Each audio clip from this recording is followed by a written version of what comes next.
Mas'uuliyiinta xisbiga wadaniga gobolka Sool iyo sidoo kale mas'uuliyiinta heer qaran oo ka mid yahay hogaamiyaha ruuxiga ee Baasha Cali Jaamac ayaa maanta la wareegay 6 xafiis oo ka tirsanaa xisbiga Kulmiye kuwaas oo si rasmi ah maanta ugu biiray xisbiga isbedel doonka ee wadani waxaana halkaas ka hadlay gudoomiyaashii xafiiskaasi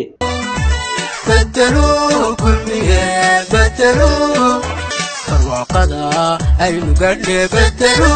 kulmiye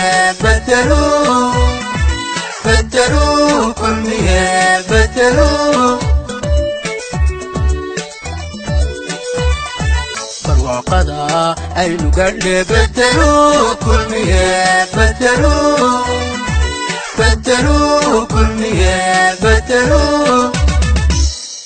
barwaaqada aynu gaadhnay bedelo kulmiye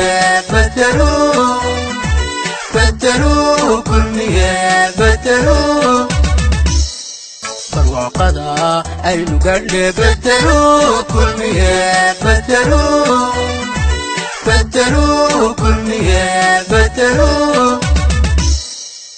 mas'uuliyiinta xisbiga isbedel doonka ee wadani uu horkacayo ekas wasiir Baasha Cali Jaamac oo kamid ah hogaanka sare ee xisbiga isbedel doonka ee wadani ayaa maanta la wareegay 7 xarumood oo xisbiga Kulmiye ku lahaa gudaha magaalada Laascaanood kuwaasi oo kamid noqon doona xarumaha xisbiga isbedel doonka ee wadani ku yeelan doono magaalada Laascaanood mas'uuliyiinta xisbiga Kulmiye ee xafiisyadaasi 7 ah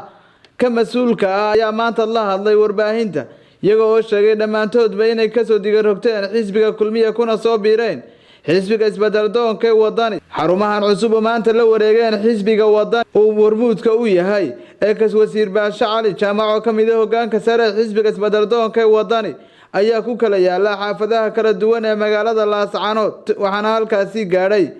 hogaamiyaha ruuxiga Baasha Cali Jaamac isagoo la hadlay dhalinyaradaasi ka soo digarogtay xisbiga Kulmiye sidoo kale xafiisyadaasi cusub ay maanta ku soo biiray xisbiga isbedel doonka ee wadani waxaan maanta ka cadeynaynaa annagoo xafiiska ugu xoog weyn xisbiga Kulmiye ee xaafadda maasha Allah inaanu ka wareegnay xisbiga Kulmiye aanu wareegnay xisbiga isbedel doonka siyaasadeed ee wadani waxaan leenahay Kulmiyana mid baan leenahay waxaan leenahay Kulmiye wuu tagay wuuna tagi doonaa waxaana bedeli doonaa xisbi midayn doonaa bari ilaa galbeed Soomaaliland insha Allah taala waxaan mahad celinaynaa siyaasiga weyn ee gobolka Sool Baasha Cali Jaamac oo runtii gobolkan ku leh siyaasad iyo mug weyn xafiisyada waaweyn ee eeda ah xisbiga Kulmiye kamid ahaa waxaan maanta si rasmi ah uga soo wareegnay xisbiga Kulmiye waxaanuna ku soo wareegnay xisbiga rajada shacabka ee wadani kadib markii aanu aragnay inuu yahay xisbiga kaliya ee maanta dalka iyo dadka ay dantiisu ku jirto waxaan kaloo maanta si weyn u soo dhaweynayaa siyaasiga guud ee gobolada Sool iyo Sanaag iyo Cayn Baasha Cali Jaamac oo kamid ah siyaasiyiinta ugu miisaanka waa xisbiga Kulmiye ahaa xafiisyada ugu nambarka badan ee dadka badan ka soo bixi jireen marka campaign-ka lagu jiro bay ahayd saaka 6 xafiis baa Kulmiye u harsanaa magaalada dhowr iyo 30 xafiis bay lahaayeen waan la wareegnay 6 xafiis baa gobolka degmada Laascaanood ugu harsanaa